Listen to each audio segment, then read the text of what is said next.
There is a plant that functions like a pharmaceutical drug. It lowers blood sugar by 30% after a single meal. That number matches prescription diabetes medication, clinical medication that can cost hundreds of dollars and comes with a list of side effects longer than your arm. But here is the impossible part. This plant grows on concrete. It survives where nothing else can. It asks for almost no water. It thrives on neglect. For 12,000 years, it kept entire civilizations alive. Yet today, most people walk past it without a second glance. Some call it a weed. Others call it a nuisance. Governments have literally gone to war against it. This is the story of how we traded green gold for red gold, how we abandoned a miracle for a bug, and how that single decision may have triggered one of the worst health crises in human history. The plant is called the prickly pear, the nopal, the opuntia, and its story will change how you see the food on your plate. The archive opens in the Tehuacan Valley, Mexico, 12,000 years ago. Long before the first Egyptian pyramid was even imagined, people in this valley were harvesting a strange, flat-paddled cactus. They didn't just eat it, they built their survival around it. The plant stored water like a living reservoir. In a land where droughts could last for years, this was everything. It was food. It was medicine. It was a fortress against thirst. Fast forward to the Aztec Empire, the most powerful civilization in the Americas. Their capital city, Tenochtitlan, rose from a lake in the middle of the desert. And do you know what the name means? The place of the prickly pear. This wasn't symbolism. It was strategy. The Aztecs understood something we have forgotten. They knew that the green paddle growing wild on the hillsides was more valuable than any gold they could mine. The plant fed their armies. It hydrated their cities. It healed their sick. When everything else failed, the nopal remained. For centuries, this knowledge passed from generation to generation, a sacred inheritance, a biological insurance policy written in the language of the desert. Then the Spanish arrived, and they saw something else entirely. The year is 1519. Hernán Cortés steps onto Mexican soil. His eyes scan the landscape. He sees the cactus everywhere, but he does not see food, and he does not see medicine. He sees the bug. A tiny insect called the cochineal made its home on the prickly pear. When crushed, it produced the most vivid red dye the world had ever seen. Kings demanded it. Cardinals wore it. It colored the robes of power across Europe. They called it red gold, and it was worth more per ounce than actual gold. The Spanish built an industry around the insect. They exported it by the ton. The cactus was just the platform, the holder, the tool to grow more bugs. The plant that fed empires became furniture for an insect. But the betrayal did not stop there. In the 20th century, the prickly pear spread beyond Mexico, reaching Australia and the American Southwest, and suddenly governments panicked. The United States Department of Agriculture classified it as a noxious weed, a pest, something to be eradicated. In Australia, the response was even more extreme. They called the spreading cactus green hell.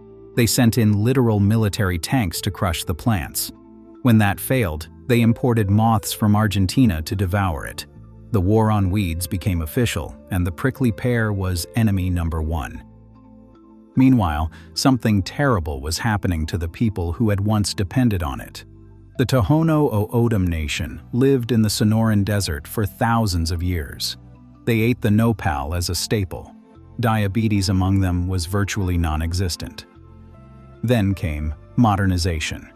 The USDA introduced flour, sugar, processed foods. The traditional diet disappeared. Within a generation, diabetes rates among the Tohono O'odham reached 50%, 1 in 2 people. A community that had thrived for millennia was suddenly facing a metabolic catastrophe. The plant that could have saved them had been labeled a weed. In 2014, researchers at a Mexican university decided to test what the ancients already knew. They fed prickly pear to patients before meals.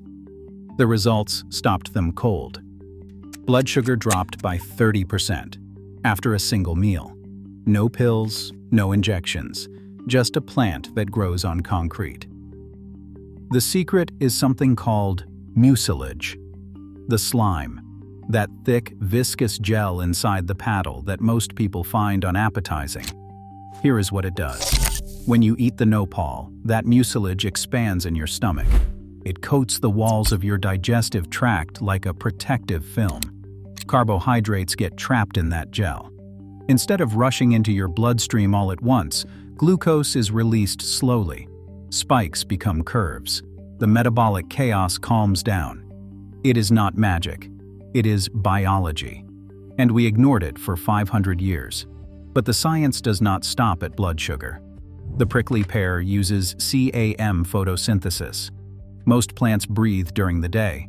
They open their pores and lose water to the sun. The nopal does the opposite. It breathes at night. It seals itself during the heat. It conserves every drop. This makes it 10 times more water efficient than wheat. 10 times. In a world facing droughts, water wars, climate collapse, this plant is a survivor engineered by evolution itself. And now, researchers are discovering even more. The nopal can be converted into biogas. It can be processed into biodegradable plastic. It grows in places where nothing else will. The green gold was always there. We just refused to see it. We made a choice centuries ago. We chose the bug over the plant. We chose the red dye over the green medicine. We chose what looked valuable over what actually sustained life. And then we declared war on what remained. The prickly pear did not disappear because it failed us. It disappeared because we failed to understand it. We let corporations decide what was food and what was a weed. We let governments burn what they could not control. But the plant survived anyway. It is still out there, growing on roadsides, pushing through concrete, waiting. The Aztecs knew its power. The Tohono O'odham knew its power.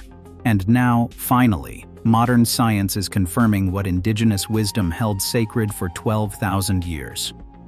This is not just a story about a cactus. It is a story about what we lose when we stop listening to the land, when we trade ancestral knowledge for industrial convenience, when we let the wisdom of generations slip through our fingers like water in the desert. The green gold is still here. The question is whether we are ready to remember. If this story mattered to you, do not just watch it. Carry it forward. Share it with someone who needs to hear it. Plant something that future generations can harvest. Because the best way to honor lost knowledge is to make sure it is never lost again.